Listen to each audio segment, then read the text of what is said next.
స్వాతంత్రోద్యమ స్ఫూర్తితో అహింసా మార్గం ద్వారా కేసీఆర్ నాయకత్వంలో తెలంగాణ రాష్ట్రాన్ని సాధించుకున్నామని ఇండిపెండెన్స్ డే వేడుకల్లో బీఆర్ఎస్ రాష్ట్ర నాయకులు వ్యాళ్ల హరీష్ రెడ్డి అన్నారు.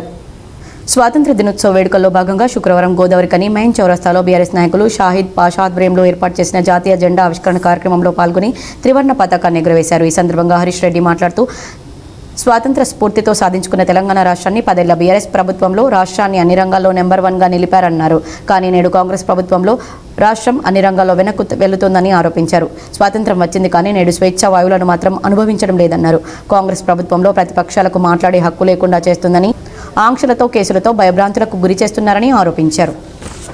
స్వాతంత్రం వచ్చినప్పటి నుండి ఇక్కడ మనకు ఒక బంగారు నిక్షేపం రూపంలో బొగ్గు బయటపడము, తద్వారా ఇక్కడ మనకు సింగరేణి బొగ్గు బావులు, దాని ఆధారితంగా ఎన్టీపీసీ పవర్ ప్లాంట్, దాని పక్కనే ఫర్టిలైజర్స్ కార్పొరేషన్ ఆఫ్ ఇండియా, ఇట్లా అనేక రకమైనటువంటి ఫ్యాక్టరీస్ నెలకొల్పుకొని ఇక్కడ ఉన్నటువంటి అనేక మందికి ఉపాధి కల్పిస్తూ ఈ ప్రాంతం విరజిల్లుతుంది.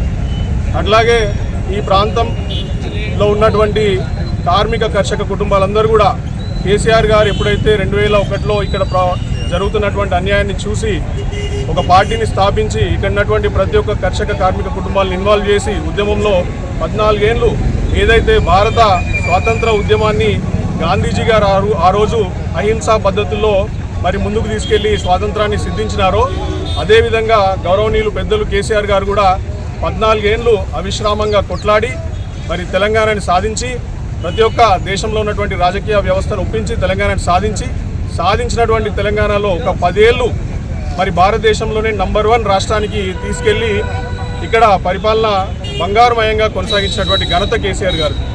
మరి ఈరోజు మనం చూస్తున్నాం, కేసీఆర్ గారు పోయినారు. ఇప్పుడున్నటువంటి పాలకుల గురించి అలా స్వాతంత్ర దినోత్సవం సందర్భంగా నేను ఎక్కువ విమర్శలు చేయదలుచుకోలేదు. కానీ ఈరోజు ఏ ఒక్క వర్గం కూడా సంతృప్తిగా లేదనేది మీ అందరికీ తెలిసినటువంటి విషయమే.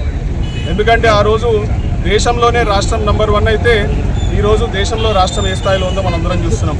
స్వాతంత్రం సాధించుకున్నటువంటి ఫలాల్ని మనం ఇలా అనుభవించలేకపోతున్నాం. ఈరోజు ప్రెస్ మీద ఆంక్షలు ఉన్నాయి, అట్లాగే ప్రతిపక్ష సభ్యులు ఏమైనా మాట్లాడితే వారి మీద ఆంక్షలు ఉన్నాయి.